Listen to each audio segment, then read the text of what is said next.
morning, I'm back, Evita, cooking at the rhythm of my heart. If you haven't subscribed already, remember to subscribe, like and share my videos, and activate the bell at the bottom of the screen to be notified when I upload new videos.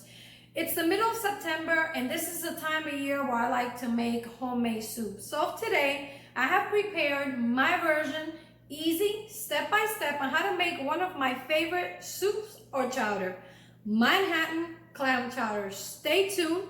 When I come back, I'll take you through this easy step-by-step on how to make Manhattan Clam Chowder.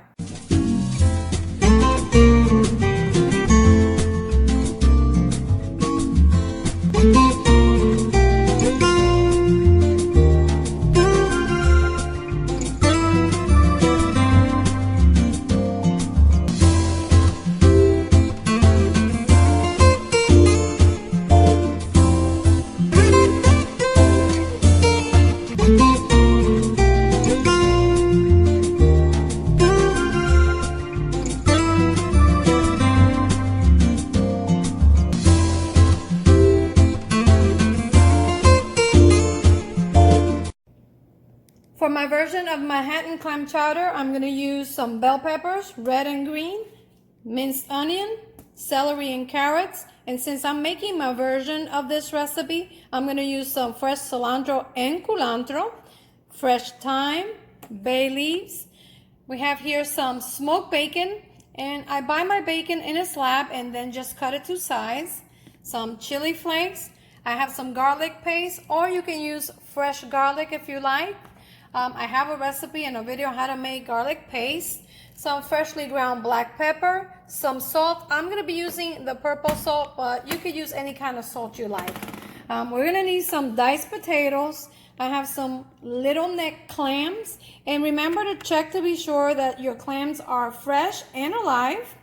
I'm also going to add to the clam chowder some whole clams in a can, and also some red clam sauce. We're also going to need some chopped or crushed tomatoes and some clam juice. Now, the clam juice you can make yourself at home, and I'm going to show you how to do that. In fact, for this recipe, I'm going to be using both. To make your own clam juice, what you need is some water and, of course, the fresh clams. And I have a liter of water. I kept my clams on an ice bath just to make sure they stay nice and fresh. And these are little necks, but you could also use cherry stone clams, or whatever you find really at the supermarket. Remember, when you pick your clams, you want to make sure they're nice and fresh. And we're going to place them in the water, and very gently, because you don't want them to crack. And what I'm going to do is I'm going to cook them for about 10 to 15 minutes until all the clams have opened up. Now, of course, if some of your clams don't open up, you want to make sure you discard them. That means that they're not fresh. So I'm going to go ahead and place them just like that. I'm going to cover them and cook them for about 10 to 15 minutes. While we wait for the clams to cook and open up, I'm melting some butter, and I'm going to add the bacon, and I'm going to cook the bacon until it's nice and rendered, but we don't want it to burn or brown. So I want to continue cooking it on medium heat or medium high, just keeping an eye on it so that it doesn't burn on us. This is going to take about 3 or 4 minutes.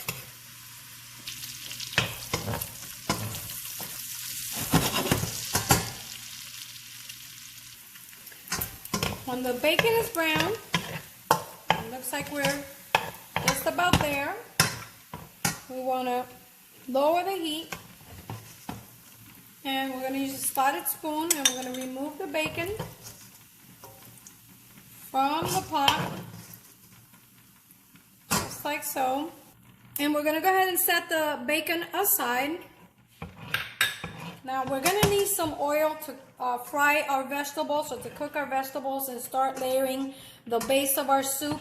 But if you notice, there's quite a bit of fat on my pan. So I'm going to cut down a little bit of that fat, and what I'm going to do is I'm going to remove some of the excess fat. After about 15 minutes, our clams appear to be ready.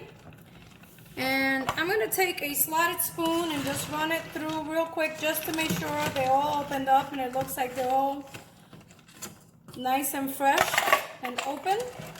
Remember, if any of your clams don't open up, you have to discard them. That's an indication that they're not fresh or alive. And here's all our clams. I'm going to set these aside and I'm going to remove them from the shell. And what you end up with here in the pan is what you would consider the clam juice. So this is your own homemade clam juice.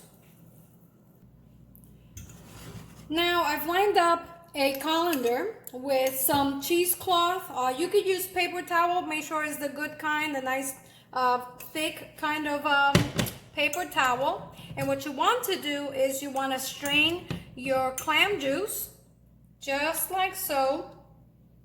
Very careful. The reason why we want to do this is because we want to catch any sand particles that might be in the clams, and also if there was any type of pieces of the clam shells in the broth, we want to be able to catch them on the cheesecloth before we use it.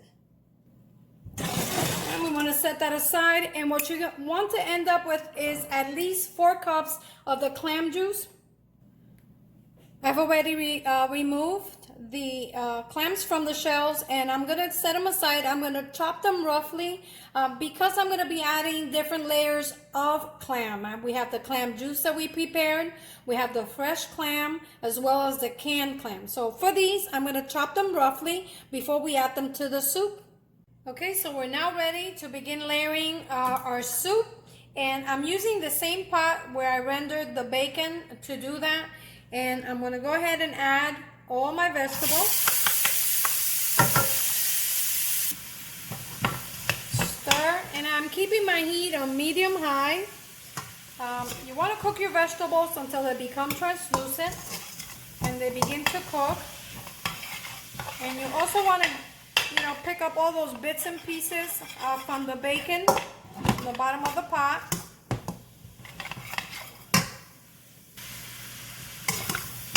And you want to stir to make sure that your vegetables become translucent but not burnt or brown. Now, I have not added the garlic just yet because I want to cook the vegetables first. And usually garlic tends to burn a little bit, so I like to leave that, for last. And our vegetables are beginning to come together, and at this point I'm going to add my garlic paste. And we're going to stir. Once the vegetables cook for about 7 to 10 minutes, we want to add our bay leaf and our thyme to our vegetables, and we want to stir. Remember, I always leave you our full recipe on the description box, so make sure you look for that. We still want to keep our heat on medium-high because we want these vegetables to sweat and get nice and tender and translucent. Cook them for about a minute or so now, and we want to add the potatoes. So once our herbs like the thyme and the bay leaf have been added, at this point I want to add my chili flakes. And already you can smell the aromas from all the vegetables and the aromatics from the celery, the garlic, the onions. Okay, now we're ready to add the potatoes. Go ahead and add the potatoes. Mix it with the vegetables.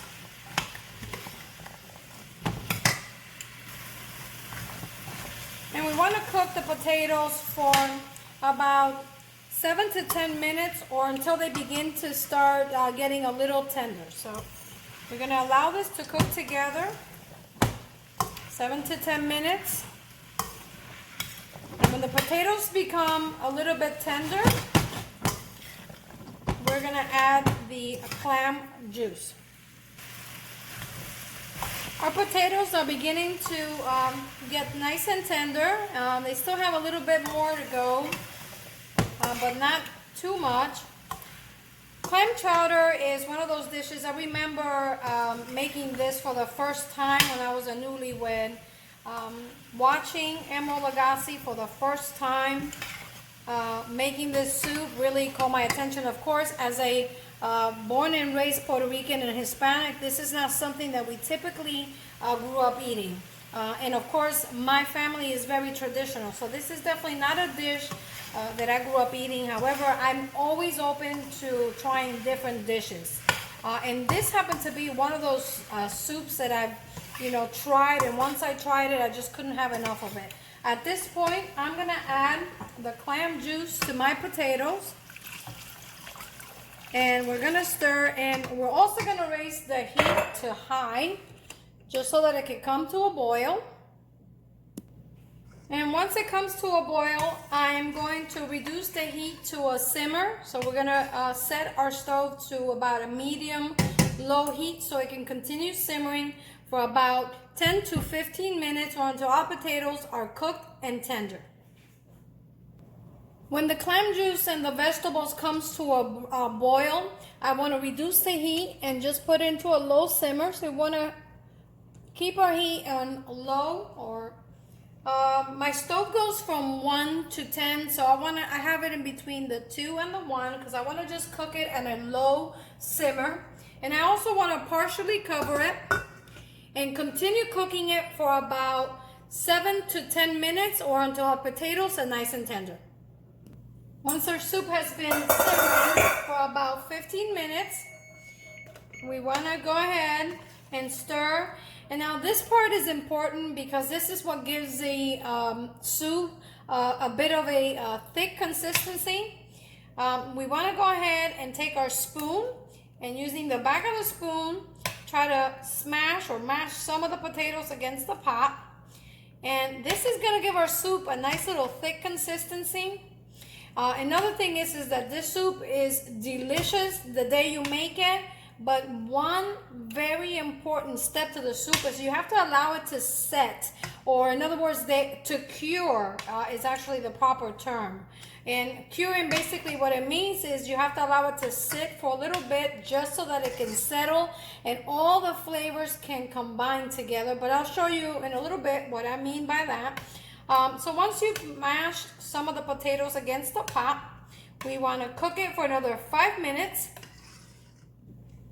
allowing the potatoes to develop their starches and thicken. So that's what we're doing right now. And after those 5 minutes, now we want to come on in and add our chopped or crushed tomatoes and stir. Now at this point, I want to raise my heat to medium or medium high because we want the tomatoes to cook with our potatoes. And I also want to add my red clam sauce. Now this is just my own personal touch. As always, I like to add my own twist to things. And if I'm making Manhattan clam chowder, I want the clams to be the star of the show, and that's a sure way to make a Manhattan clam chowder really shine. So I added the clam sauce to the broth, and it already smells delicious. We're gonna allow this to cook for about 7 to 10 minutes until it begins to become a little bit thicker. And when I come back, we are almost ready for the soup to be ready. And remember, we added several layers of clams. We added the clam juice. Now I've added the clam sauce, or the red sauce. And we have one more layer of clams that we're gonna be adding to this recipe. And now we're ready to add the canned whole clams. This just adds another level of clam flavor. We are making clam chowder, so there's just one more layer of clams going into our soup. And I've reserved the clams that we cooked earlier, and this I'm going to be adding it to our soup right before we serve it. We want to stir and continue cooking our soup for about 5 more minutes. And when I come back, I'm going to show you how I like to serve my version of Manhattan clam chowder. The last 5 minutes of cooking time, you want to add your bacon to your soup. And you also want to add your black pepper and your salt. And you want to adjust your seasonings, and you want to add enough salt and pepper, as desired. This is actually to taste. And we're going to allow the soup to continue simmering for about 10 minutes, and then we're going to turn off the heat and allow it to cure and set. Remove your bay leaf and your thyme sprigs before you serve your soup. All right, here is my version and interpretation of the classic Manhattan clam chowder, Evita style, of course. You see all that potatoes, the bacon, the clams, of course. Absolutely delicious. And I'll be serving mine with some oyster crackers on the side. And if you like yours to be a little spicy, you can always add a dash of Tabasco. Look at this.